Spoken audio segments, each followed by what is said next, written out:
अस्सलाम वालेकुम नाज़रीन, प्रोग्राम न्यूज़ मेकर्स के साथ मैं हूं आपकी मेज़बान ज़रिया आरिफ। नाज़रीन, एक तरफ कराची के शहरी बिजली की अदम फराहमी से गुज़िश्ता एक हफ्ते से मुसलसल अज़ियत से दोचार हैं, तो दूसरी तरफ वज़ीर तवानाई उमर अयूब साहब आज सेनेट में ये बयान दे रहे हैं कि पाकिस्तान में कहीं लोड शेडिंग नहीं हो रही क्योंकि बिजली की पैदावार पूरी है। लेकिन क्या कराची और कराची के बासी पाकिस्तान के नक्शे पर अपना वजूद नहीं रखते? और अगर ऐसा नहीं है तो फिर वजीर साहब या उनकी वफाकी हुकूमत की नजरों से कराची की आवाम की मुश्किलात क्यों ओझल हैं? दूसरा ये कि उमर अयूब साहब ने खुद ही इस बात का एतराफ़ भी किया कि हुकूमत पेट्रोलियम की कीमत के साथ 47 रुपए 86 पैसे टैक्स की मद में वसूल कर रही है। लेकिन ताज्जुब की बात यहाँ पर यह कि फी लीटर पेट्रोल की कीमत इस वक्त 100 रुपए मुकर्रर है। इसी हवाले से एक और वजाहत यहाँ पर आपको ये भी दे देंगे, कीमत खरीद 48 रुपए 54 पैसे है। गो के विफाक ने निज़ाम हुकूमत भी चलाना है, इस बात को हम भी मानते हैं, लेकिन क्या जरूरी है कि आवाम से ही सारे पैसे वसूल किए जाएं? और फिर यह कि बिलावल भुट्टो जरदारी साहब ने कुलभूषण यादव को काउंसिल रसाई और अपील का हक देने पर एक ऑर्डिनेंस मंजरेआम पर ला खड़ा किया है और वो कहते हैं इस इल्जाम के साथ कि ये काम भारतीय जासूस को सहूलत देने के लिए किया जा रहा है। अब क्या वाकई ऐसा है जैसे कि बिलावल भुट्टो जरदारी साहब फरमा रहे हैं? और इस पर बात करने के लिए प्रोग्राम में हमारे साथ मौजूद होंगे तज्ज़ियाकार लेफ्टिनेंट जनरल रिटायर्ड अब्दुल शेब साहब। जनरल साहब बहुत शुक्रिया प्रोग्राम में अपना वक्त देने के लिए। सीनियर सहाफ़ी तज्ज़ियाकार नासिर चौकलाई साहब भी प्रोग्राम में हमारे साथ शामिल गुफ्तगू होंगे। एंकर पर्सन और तज्ज़ियाकार मोना आलम साहबा भी हमें ज्वाइन कर रही हैं। Mona, thanks for joining us. तज्ज़ियाकार इब्राहिम राजा साहब भी हमें ज्वाइन कर रहे हैं और तज्ज़ियाकार मुबशिर बुखारी साहब भी अब से कुछ ही देर में हमारे साथ शामिल गुफ्तगू होंगे। गालिबन हमें बुखारी साहब ज्वाइन कर चुके हैं। बुखारी साहब, थैंक्स फॉर जॉइनिंग अस। तो सबसे पहले बात कर लेते हैं उमर अयूब साहब के हवाले से, जो कि ये फरमा रहे हैं कि पूरे मुल्क में इस वक्त लोड शेडिंग कहीं भी दिखाई नहीं दे रही है क्योंकि मुल्क में बिजली की पैदावार पूरी है। लेकिन जैसे मैंने इब्तदाई में भी कहा कि कराची में मॉनसून के दौरान भी लोड शेडिंग का सिलसिला बदस्तूर जारी है और ये सिर्फ कोई एक दो रोज की बात नहीं, पिछले हफ्ते से सिलसिला चलता आ रहा है कि बिजली की अदमी से शहरी मुसलसल परेशान दिखाई दे रहे हैं। लेकिन सवाल यहाँ पर यह पैदा होता है कि अगर उमर अयूब साहब ये बयान दे रहे हैं कि मुल्क में कहीं लोड शेडिंग नहीं हो रही, तो क्या उन्हें कराची के अवाम की हालत ज़ार नजर नहीं आ रही? नासिर चौकलाई साहब, क्या वजह है आप लोग बिजली से बड़े परेशान हैं? बिजली आप लोगों को फ्राहम की नहीं जा रही। उमर अयूब साहब कह रहे हैं कि पूरे मुल्क में बिजली है, कहीं लोड शेडिंग नहीं हो रही। असल में जब हुक्मरान नाबीना हो जाएं तो यही होता है। अब आज उमर अयूब के बारे में जब भी मुझसे बात करेंगी आप, एक ख़ास तासुब मेरे अंदर होगा, एक ख़ास बास मेरे अंदर होगा, एक ख़ास तलखी होगी, क्योंकि जो मेरे पास डायरियाँ हैं उनमें तो बहुत कुछ लिखा हुआ है उमर अयूब के दादा के बारे में, बाप के बारे में। वो कराची को तो समझते नहीं, उनके दादा ने कहा था। तो ये बातें हैं। उमर अयूब को नहीं पता कि बिजली क्या होती है, बिजली का डिस्ट्रीब्यूशन क्या होता है, बिजली की जनरेशन क्या होती है, और इसी वजह से उनको इतना फ्रंट लाइन पे नहीं लाया गया केई के मसले पर। और केई के मसले पर दूसरे लोग, उमर असद वगैरह और गवर्नर इस्माइल थे, ये लोग थे साहब ने, ये पीछे थे, बैठे हुए थे और बातों में दखल दे रहे थे। लेकिन इनको नहीं पता कराची के मसाइल क्या हैं, इनको नहीं पता कराची की आबादी क्या है, इनको नहीं पता कराची में बिजली के कितने कनेक्शन हैं, कितने गैर कानूनी है, कितनी चोरी होती है, कितने लाइन लॉसेस हैं। केई ने 116 अरब का जो बिल है अब तक गैस का, वो अदा नहीं किया है। केई को आप 75 अरब रुपए सब्सिडी दे चुके हो, इसका भी नहीं पता होगा इनको। तो इनको कैसे मालूम होगा जब इनको ये पता ही नहीं? कराची एक शहर है आलम में बेमिसाल, तो रहने वाले हैं उसी जगह के। तो अब बात यह है कि बिजली नहीं कराची में, इनका ख्याल सिर्फ ये है कि चंद शहर हैं बड़े दूसरे माइनस कराची, वहाँ बिजली होनी चाहिए, काफ़ी है, उनको मुतमईन होना चाहिए, इनके हल्के को मुतमईन होना चाहिए। तो बड़ा अफसोसनाक बयान है, बहुत ख़तरनाक बयान है, और मेरा ख्याल है इमरान खान साहब को इसका भी नोटिस उसी तरह लेना चाहिए जिस तरह शायद वो ले रहे हैं। जनरल साहब, अली साहब बार बार कराची के मामले पर बात करते रहे हैं। एमकेएम जो कि इत्तेहादी जमात है वो एहतजाजी कैंप लगाती रही है, मतलब हुकूमत के अपने अंदर से ही कराची की आवाम को बिजली दो के नारे बुलंद होते रहे हैं। फिर उमर अयूब साहब ने कैसे कह दिया कि पूरे पाकिस्तान में लोड शेडिंग नहीं हो रही? बिस्मिल्लाहिर्रहमानिर्रहीम। देखिए, कराची का तो बहुत ही ऑब्वियस था और इसके बारे में हुकूमत खुद भी बयान देती रही। असद उमर वहाँ कराची बैठ के तो वो कहते रहे कि जी कल से लोड शेडिंग नहीं होगी। तो ये तो एक चीज ऐसी थी जो इनकार किया ही नहीं जा सकता। लेकिन उसके अलावा भी मुल्क के बाज़ हिस्सों में वक्तन फक्तन लोड शेडिंग होती रही है, और असल मसला इसका लोड मैनेजमेंट का है कि आप बिजली तो पैदा कर रहे हैं, लेकिन उसकी तरसील कैसे हो रही है, मैनेजमेंट उसकी दुरुस्त है कि आपको जहाँ कहीं कमी है वहां आप उसको बिजली को भेज रहे हैं, वहां पे कर रहे हैं। आपके ट्रांसमिशन लाइन जो है वो किस हाल में है, लाइन लॉसेस कितने हैं, ये तो बहुत कुछ है जो कि उसमें एड्रेस होने वाला है, जिसकी वजह से हमें वक्तन फक्तन प्रॉब्लम रहती है बिजली। तो ये एक तो गलत स्टेटमेंट थी और मैं समझता हूँ ये डिसइंफॉर्मेशन है। लेकिन हैरान ये हूं कि पार्लियामेंट में किसी ने चैलेंज नहीं किया उनकी स्टेटमेंट। अगर वो ये कहते हैं कि लोड शेडिंग नहीं हो रही, तो आप और मैं जानते हैं, हम बहस कर रहे हैं पार्लियामेंट में, बाकी लोगों को पता नहीं था कि लोड शेडिंग हो रही है कहीं, तो उनको चाहिए था कि इनको चैलेंज करते, वहीं इनको कन्फ्रंट करते। तो ये मैं समझता हूं कि उधर भी आंखें बंद रखना, लिहाजा झूठ बोल देना या आप कोई ऐसी स्वीपिंग स्टेटमेंट दे दें, वो चल जाती है जब लोग तवज्जो नहीं देते कि ये क्या कह रहे हैं। बारसूरत आज जो सूरत हाल है वो यही है कि शहरी जो है वो तकलीफ में है, खास तौर पे कराची में तो बहुत ही हालत खराब रही है, और दूसरी जगहों पे भी बहुत लोड शेडिंग नहीं है, लेकिन वक्तन फक्तन होती रही है लोड शेडिंग। उसकी क्या वजह है ये हुकूमत को तहकीक करनी चाहिए, लेकिन ये कहना है कि लोड शेडिंग बिल्कुल नहीं है ये। मोना, जनरल साहब ने भी कहा कि सेनेट में वो मौजूद थे, किसी और ने भी उनके बयान को चैलेंज नहीं किया। हम और आप बैठकर यहाँ पर तनकीद करें कि उन्होंने ऐसा बयान क्यों दे दिया, लेकिन अगर किसी ने चैलेंज नहीं किया, वो तो विफाक के वजीर है ना, उन्हें तो मालूम होना चाहिए कि मुल्क के किस शहर में बिजली नहीं है और कहाँ पर बिजली है। असल में उनके बयान का जो ये हिस्सा जो आपने अभी अपने इब्तिदाइये में बताया कि बिजली की जनरेशन पूरी है, ये बात गलत नहीं है। बिजली की वाकई जनरेशन पूरी है, जितनी हमारी डिमांड है उतनी इस वक्त हमारी सप्लाई है, और गर्मियों में क्योंकि फ्लो ऑफ द रिवर भी अच्छा खासा होता है तो हमारी वाकई जनरेशन ठीक है। मसला ये है हमारी ट्रांसमिशन इंतहाई दोसीदा, इंतहाई थर्ड क्लास किस्म की हमारी ट्रांसमिशन लाइंस हैं, हर जगह से बिजली चोरी हो रही है। मुझे याद है, ये तो बल्कि खुद भी उनको ये ख्याल रखना चाहिए कि ये पीटीआई का भी स्लोगन था इलेक्शन में आने से पहले कि जो बिजली चोरी हो रही है या अगर कहीं लाइन लॉसेस हो रहे हैं तो फिर ये बात बिल्कुल दुरुस्त है कि वो सारिफ जो ईमानदारी से अपना बिल दे रहा है या जो बिजली चोरी नहीं कर रहा, उसका तो काम नहीं है कि वो इस इजाफी बोझ का भी खामियाजा उठाए। इसकी वजह से बिल भी ज्यादा दे, इसकी वजह से लोड शेडिंग भी बर्दाश्त करे, और आप समझें कि दोनों इतराफ से जलील हो जाए जो वो इंसान जो कि ईमानदारी से अपना बिल देता है।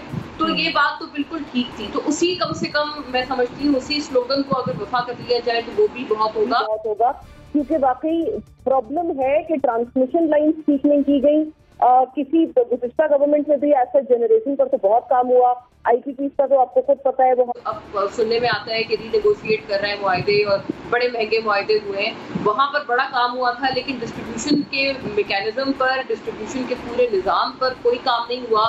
ना चोरी पकड़ी गई, चोरों को भी पकड़ा नहीं जाता क्योंकि उसमें भी जो सियासी मसलियतें हैं वो आड़े आ जाती हैं बहुत से इलाकों में, तो इस वजह से बिजली चोरों को भी नहीं पकड़ा जाता जो खुलेआम उसी तरह से अब गोरख धंधा अपना चला रहे हैं। खासतौर पर कराची में जो बिजली चोर हैं उनकी कोई गिनती नहीं है। जिस तरह से आप देखें, मजाक है अगर आप कराची में कुंडे देखें लगे हुए, क्योंकि यहाँ एटलीस्ट ये कि इस्लामाबाद में एक आपको बड़ा एक अच्छा मैकेनिज्म नजर आता है डिस्ट्रीब्यूशन लाइंस का, आपको कोई खुली तारें उस तरह से नजर नहीं आती। बदकिस्मती से सबसे बड़े मेट्रोपॉलिटन कराची में ये सहूलत भी मैसर नहीं है, ये भी उनको एक लग्जरी तस्वुर उनके लिए किया जाता है। मैं पूरी जिंदगी ज़ाहिर है कराची आई हूँ, कराची में रही हूँ, अभी कुछ अर्सा पहले इस्लामाबाद शिफ्ट हुई हूँ, बचपन से बड़ी हो गई और बूढ़ी होने वाली हूँ, लेकिन मैंने कभी नहीं देखा कि वो जो कुंडे लगे होते हैं वो कभी भी दुरुस्त किए गए हो। आप यकीन करेंगे जो के इलेक्ट्रिक है ये इतना बड़ा एक कोई ग्रोह बन चुका है, इतना ये हसीन इत्तेफाक है, इस पे ऑपोजिशन भी इकट्ठी है, गवर्नमेंट भी इकट्ठी है, ट्रेजरी और ऑपोजिशन बेंचेस दुनिया के किसी मसले पे इकट्ठी ना हुई, लेकिन के इलेक्ट्रिक के खिलाफ। अच्छा मोना, आपके एनालिसिस को लेकर मुझे यहाँ पर थोड़ा सा क्लैश है कि एक तरफ आप ये कह रही हैं कि नो डाउट हमारे पास जितनी तलब है उस हिसाब से हमारे पास प्रोडक्शन है बिजली की, लेकिन जो सप्लाई का अमल है वहाँ पर कहीं ना कहीं प्रॉब्लम है। इसका तो कोई सर पैर ही नहीं है कि जी लोड शेडिंग नहीं हो रही, ये तो सरासर मजाक है। मतलब ये कि फेडरल की तरफ से, विफाकी वजीर की तरफ से नजरअंदाज किया गया कराची के मामले को, आज की स्टेटमेंट का अगर हम दूसरा पहलू भी देखें तो, राइट मोना? यस बिल्कुल, लोड शेडिंग का तो कोई इसमें इनकार नहीं है। बुखारी साहब,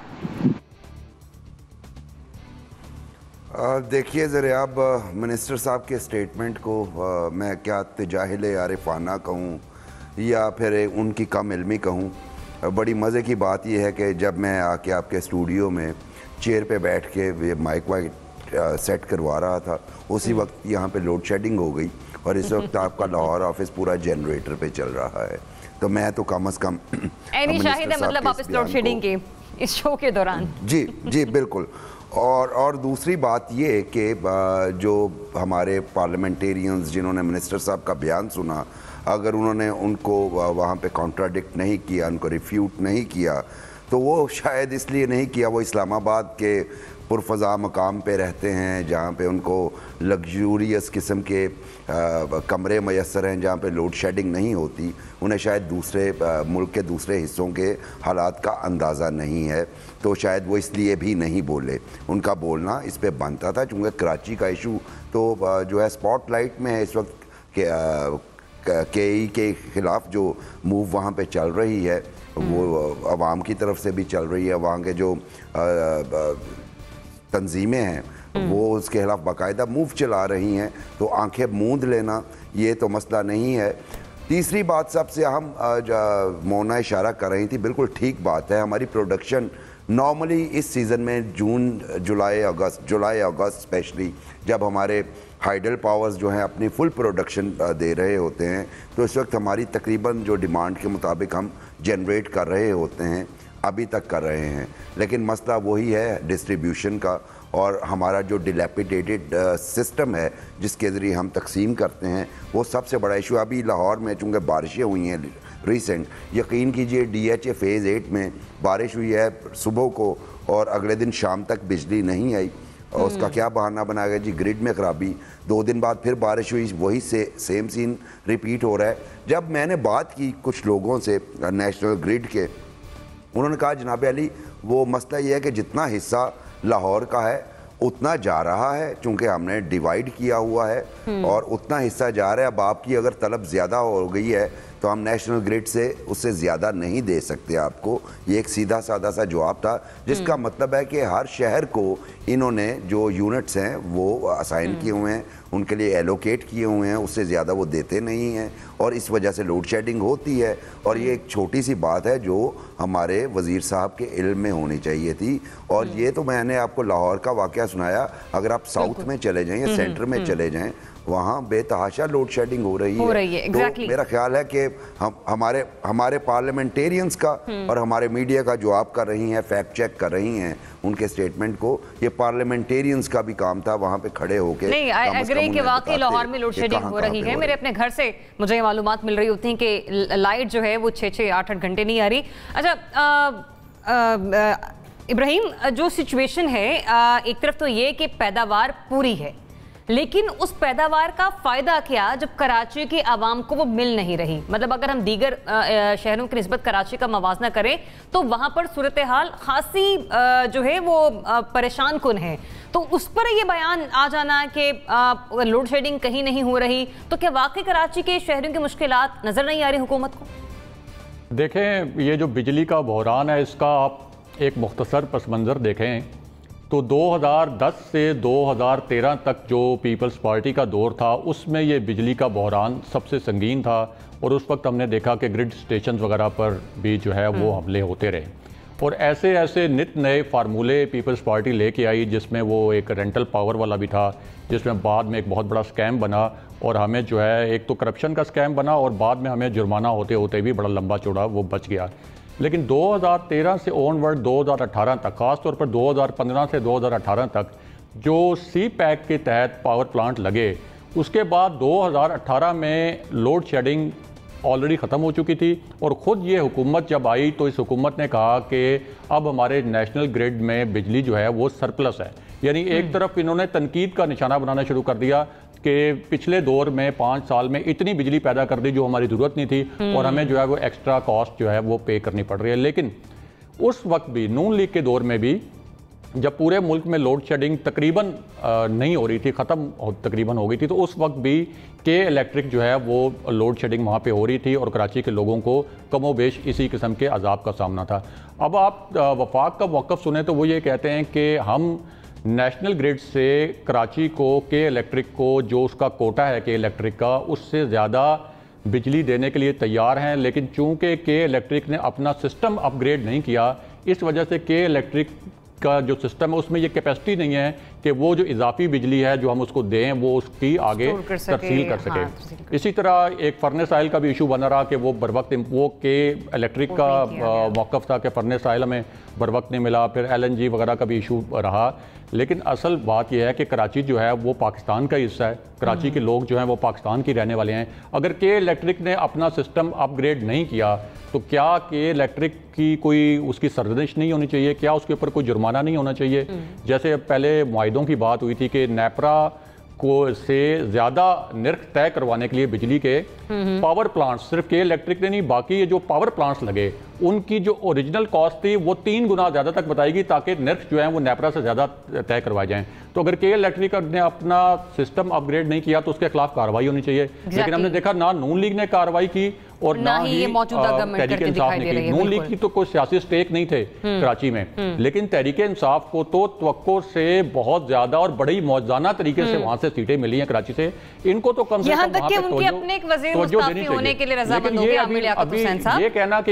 ये कहना कि ये जानबूझ के इग्नोर कर रहे हैं, मेरा ख्याल है कि इन्होंने भी इस तरफ तवज्जो नहीं दी कि इलेक्ट्रिक को ये रियलाइज करवाया जाए कि वो अपना सिस्टम अपग्रेड करें। ये चाह तो रहे होंगे वहां पे बिजली जो है वो इजाफी के इलेक्ट्रिक को दी जाए नेशनल ग्रिड से, लेकिन शायद ये इनके लिए पॉसिबल नहीं है, शायद इनके लिए मुमकिन नहीं है, टेक्निकली मुमकिन नहीं। ठीक, एनबीसी आप अपना कमेंट ऐड करना चाह रहे हैं? होना मुआहदे में शामिल है, जो एग्रीमेंट है उसमें शामिल है। अगर वो अपग्रेड नहीं हुआ तो किसकी जिम्मेदारी है? ये 4 हुकूमतें हैं जी, मुशर्रफ से लेकर आज तक की हुकूमतें, चारों एक हैं इस मामले पर। केई के मामले पर सबकी रगदफ्ती है, सबके साथ कोई ना कोई मसला। मुझे लगता है कोई क्या मसला क्या है, क्यों इतना? असद उमर जैसे आदमी को टक्कर से जवाब दे दिया उसने, प्राइम मिनिस्टर को उसने जवाब दे दिया नहीं जी हम नहीं कर सकते। उमर अयूब को तो खैर छोड़ें आप, बाकी लोगों को भी कह दिया उसने कि हम मुआहदे पर अमल नहीं कर सकते, अमल करेंगे तो 2 साल लग जाएंगे हमको। कराची के लोग अच्छे मौसम का इंतजार करें। तो इसके बाद बचता क्या है के इलेक्ट्रिक का? तो असल में चारों एक है, के इलेक्ट्रिक के मसले पर सबके इंटरेस्ट है। चले हुकूमत की तरफ कहा गया कि 2023 तक जो है वो के इलेक्ट्रिक जो है अपना सिस्टम अपग्रेड करेगी। ये भी एक नया जो है वो आप कह सकते हैं कराची के लोगों के लिए लॉलीपॉप है कि 2023 तक 2 साल तक, और 2023 से मुराद है कि आने वाले 2 साल तक कराची के अवाम को यूं ही इज्जत से गुजरना पड़ेगा। हुकूमत की तरफ से इस सिलसिले में एक अच्छा पॉजिटिव आया गया कि जो टैरिफ बढ़ाया गया था कि इलेक्ट्रिक की जानिब से ₹2.89 के हवाले से, उससे हुकूमत ने फिलहाल बढ़ाने से इनकार कर दिया है, मुस्तरद कर दिया उस टैरिफ को कि ऐसा नहीं किया जाएगा। लेकिन सवाल यहाँ पर यह पैदा होता है कि कराची के अवाम को बिजली चाहिए। आगे बढ़ते उमर अयूब साहब का एक और बयान शामिल करते हैं। इंकशाफ उन्होंने आज ये किया कि मुल्क में पेट्रोल की कीमत खरीद और टैक्स बराबर है। यह भी कहा कि हुकूमत टैक्स इकट्ठा नहीं करेगी तो सरकार का खर्चा कैसे चलेगा। अब आपको यहाँ पर जरा ये भी बता दें कि पेट्रोल की कीमत खरीद ₹48.54 है, जबकि हुकूमत पेट्रोल ₹47.86 और डीजल पर ₹51.41 फी लीटर टैक्स वसूल कर रही है।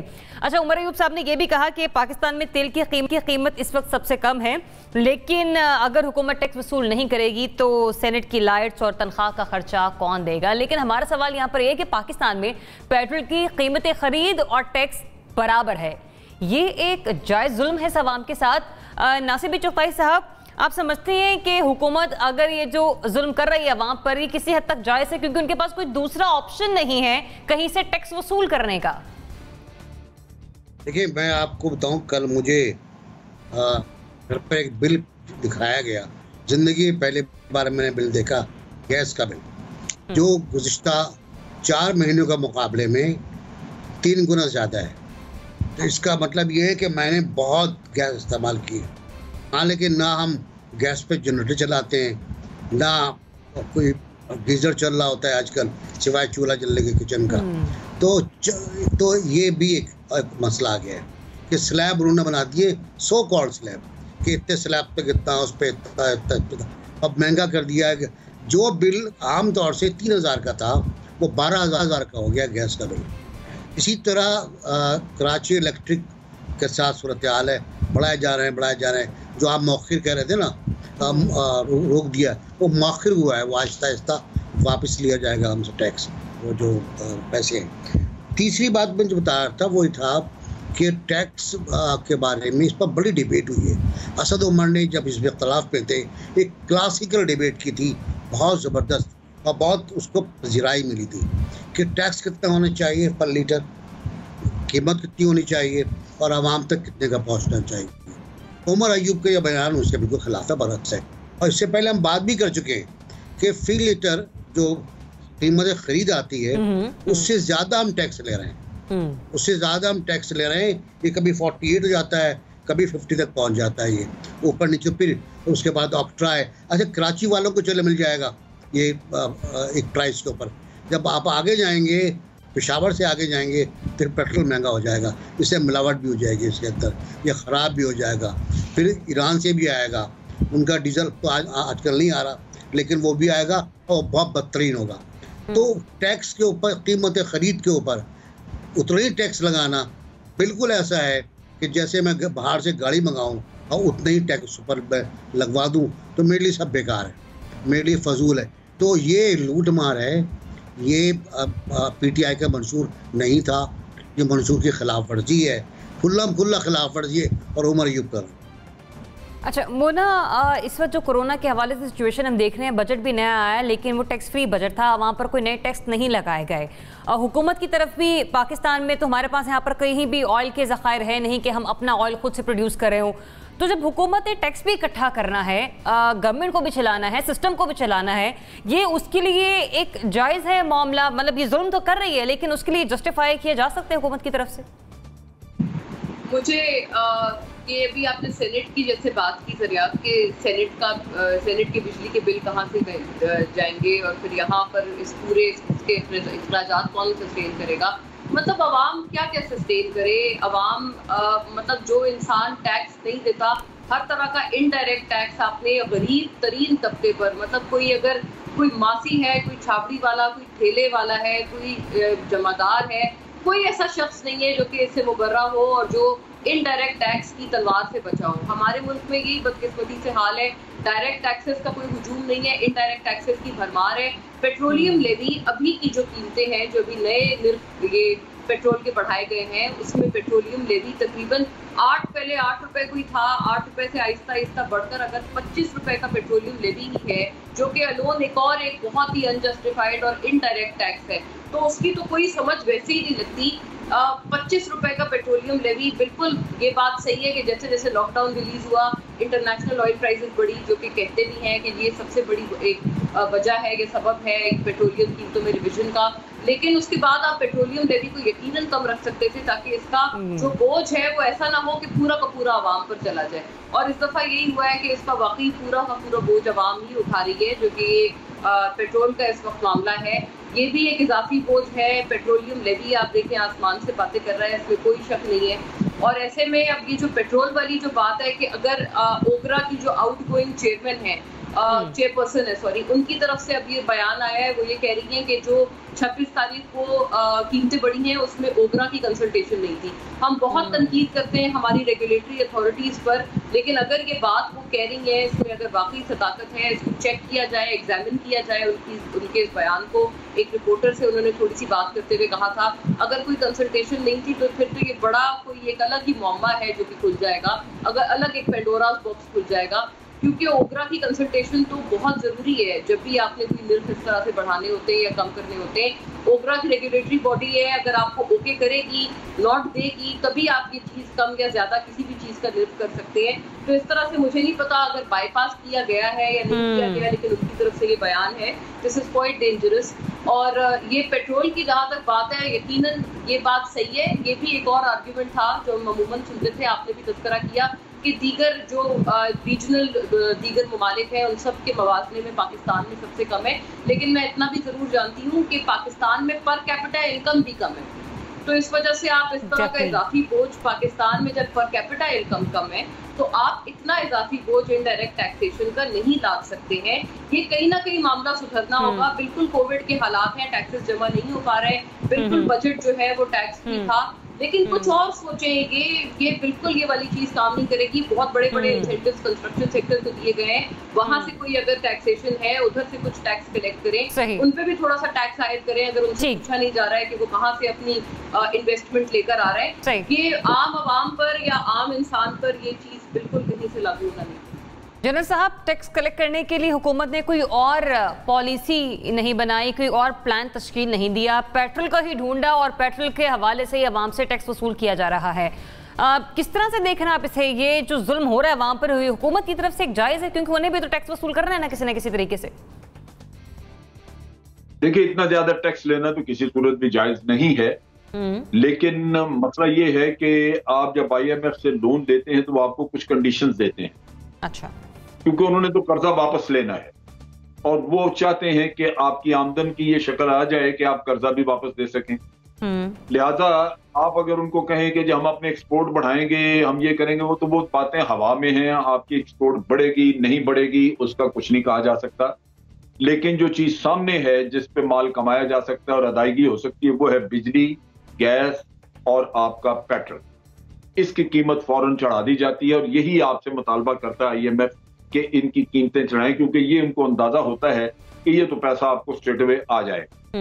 और बिजली और गैस का मसला ये है कि उसमें इन एनी केस आप कीमत बढ़ाते हैं, जैसे अभी NBC कह रहे थे कि उसके वो पैकेजेस बना देते हैं, ब्रैकेट्स हैं, वो ठीक है, लेकिन उनमें चोरी बहुत है। लिहाजा उधर आके बिजली गैस में आपको फिर भी मसला रहता है। पेट्रोल वाहिद कमोडिटी है जिसमें कि आपको बड़ी खरी सॉलिड इनकम मिलती है, उसमें टैक्स चोरी करना निस्बतन मुश्किल है।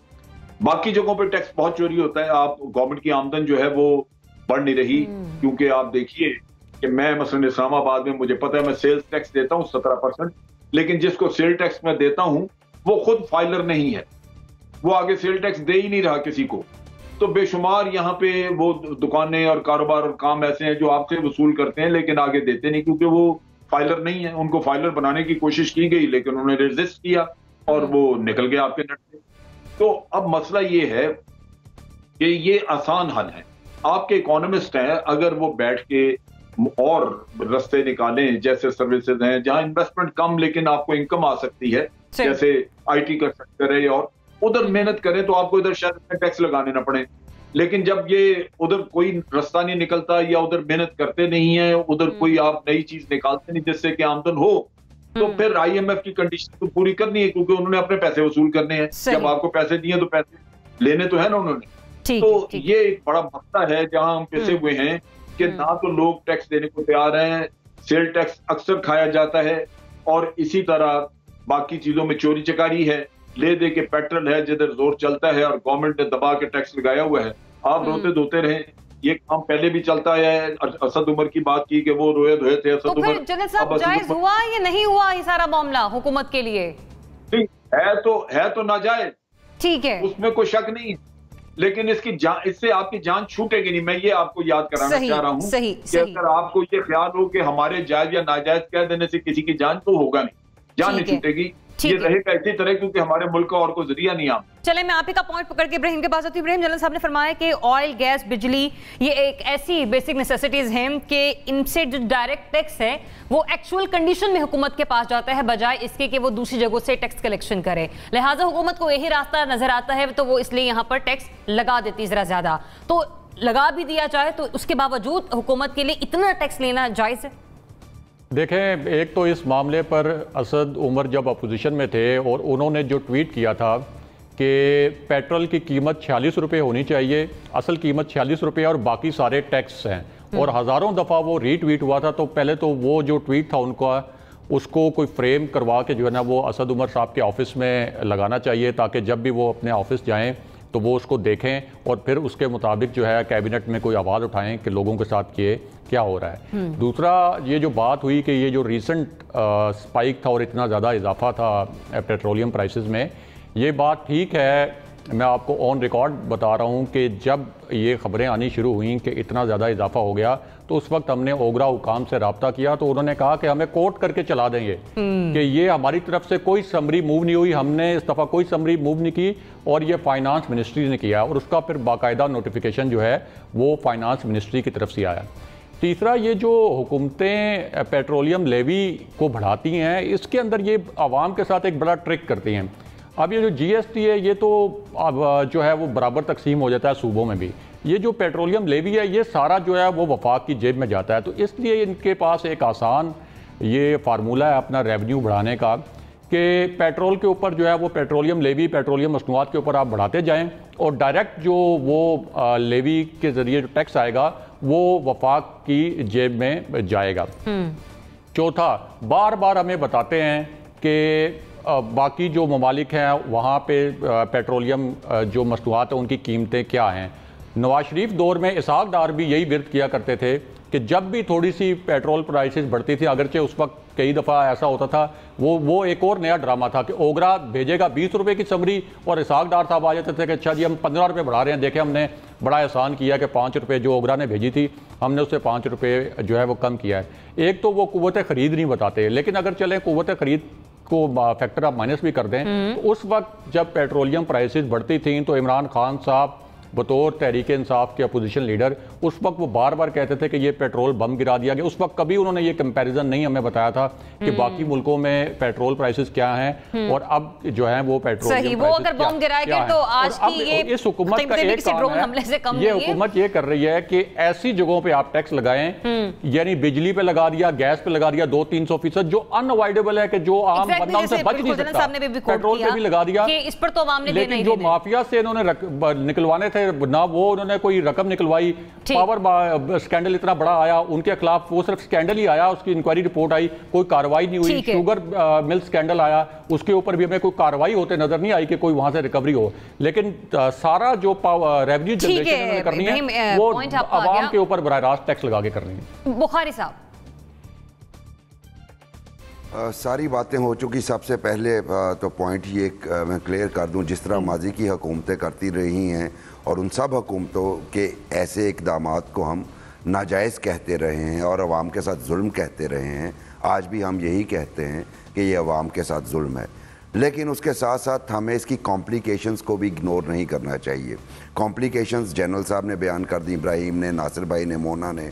मसलन सबसे पहले तो हमारा अभी आपने मैनिफेस्टो की पहले सेगमेंट में बात की तो हमारी बड़ी धुआंधार किस्म की इलेक्शन की स्पीचेस हुआ करती थी कि मैं खुदकुशी कर लूँगा, IMF के पास नहीं जाऊँगा, और उसके बाद चले गए। चूँकि ग्राउंड रियलिटीज़ डिफरेंट होती हैं हमेशा, आप जो हुक्मरान तबका है उसको बहुत से कंप्रोमाइज़ करने पड़ते हैं इकॉनमी को रन करने के लिए।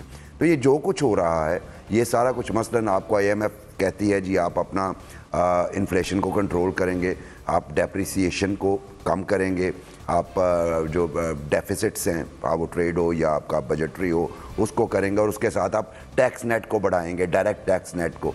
अब हमारी कैपेबिलिटी नहीं है हमारी किसी भी गवर्नमेंट में ये रही कि वो डायरेक्ट टैक्स नेट में वो लोग जिन पे बनता है और जिन्हें बहुत ज़्यादा देना चाहिए उन्हें ला सकें। तो नतीजा क्या होता है, गरीब अवाम पिसती है।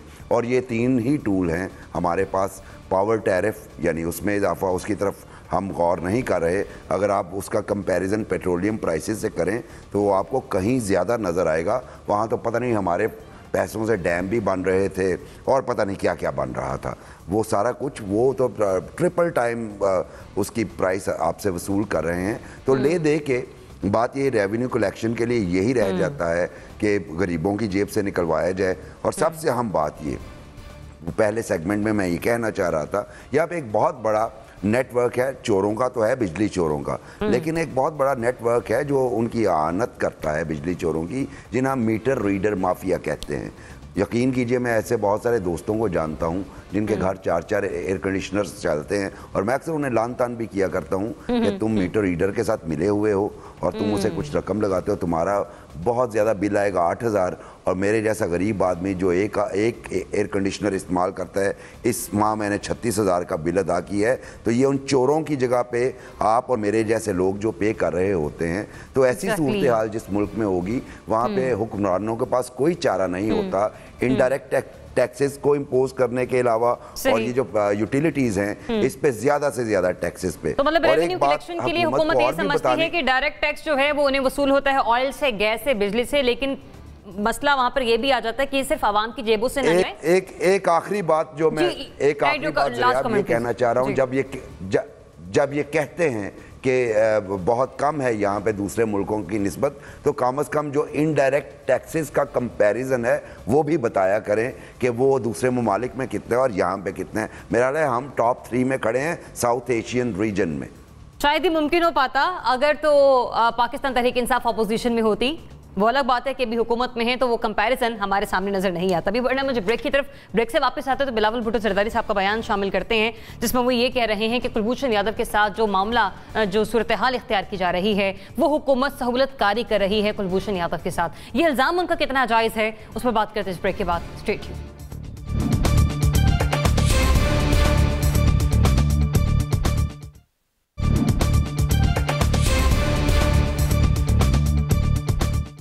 जो ऑर्डिनेंस निकाला गया है मई में निकाला गया, and the ordinance is called the International Court of Justice review and reconsideration ordinance.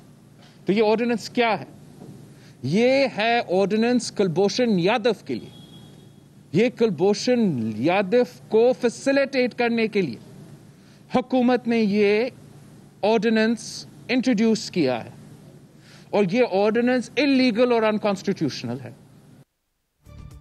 Bilawal Bhutto Zardari साहब कह रहे हैं कि हुकूमत कुलभूषण यादव को फैसिलिटेट कर रही है। ये ऑर्डिनेंस जो है वो खुफिया तरीके से इस पर काम किया गया है। लेकिन सवाल यहाँ पर यह पैदा होता है कि जिस ऑर्डिनेंस का हवाला देकर बिलावल भुट्टो जरदारी साहब बात कर रहे हैं, क्या उनका ये इल्जाम हुकूमत पर दुरुस्त है अपने एतबार से?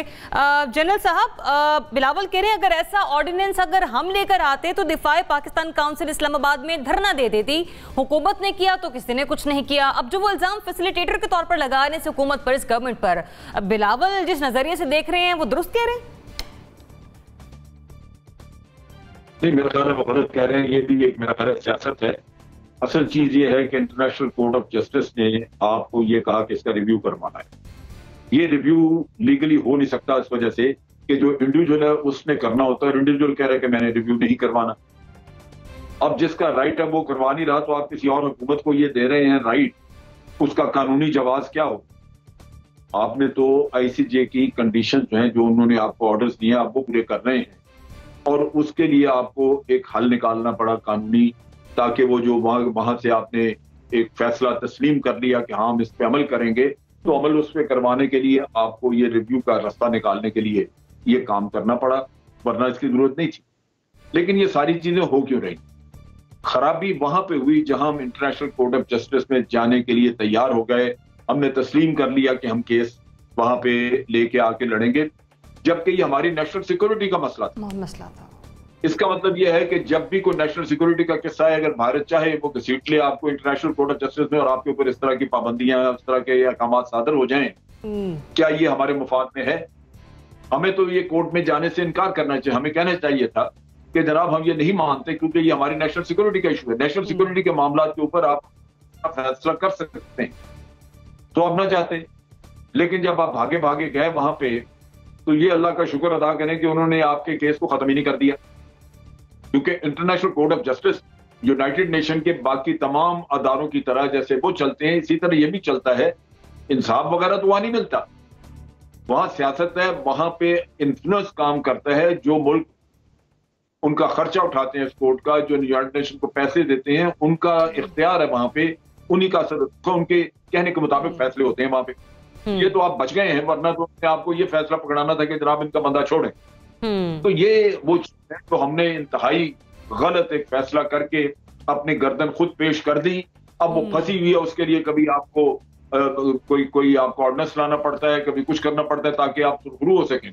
एक और जो खराबी कर रहे हैं वो ये है कि ये तीसरी दफा इजाजत दे रहे हैं उनको कि आप आके तो मिले, उनका काउंसलर टेस्ट दे रहे हैं। ये एक और गलत काम है। वो हर दफा जब मिलके जाते हैं तो वो आपके ऊपर कीचड़ उछालते हैं कि जी इन्होंने ये नहीं करके दिया, इन्होंने ये। आप अपनी तरफ से नेकी कर रहे हैं, तो ये नेकी का तमगा तो आपको मिल नहीं रहा।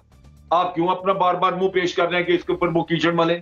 उनके फॉरेन ऑफिस से फिर एक बयान आ जाता है, वो आपके ऊपर गंद उछालते हैं।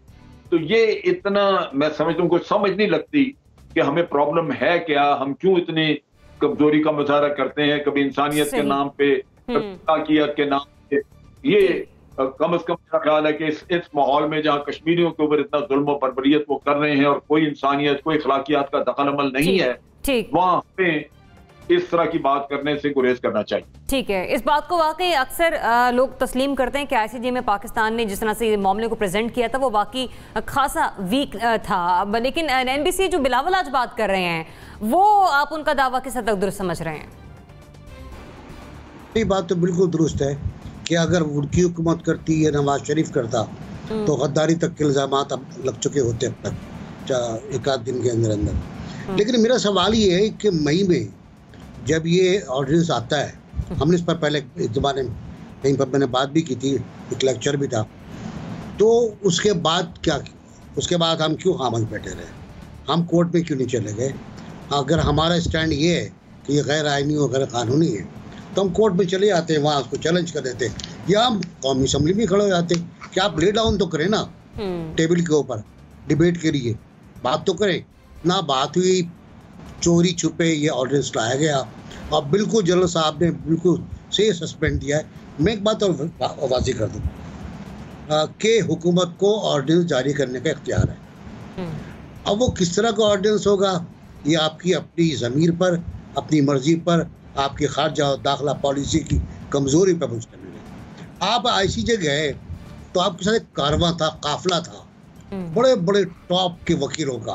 फ़रोग नसीम उसको लीड कर रहे थे, खालिद मंसूर साहब उसमें शामिल थे, बहुत से वकील थे हमारे, बहुत से दोस्त भी थे, और एक क्वींस कौंसल आया था लंदन से जो उसको लीड कर रहा था, और हिंदुस्तान से चंद सफारी सूट में मलबूस लोग आए थे, कमाल के लोग थे वो।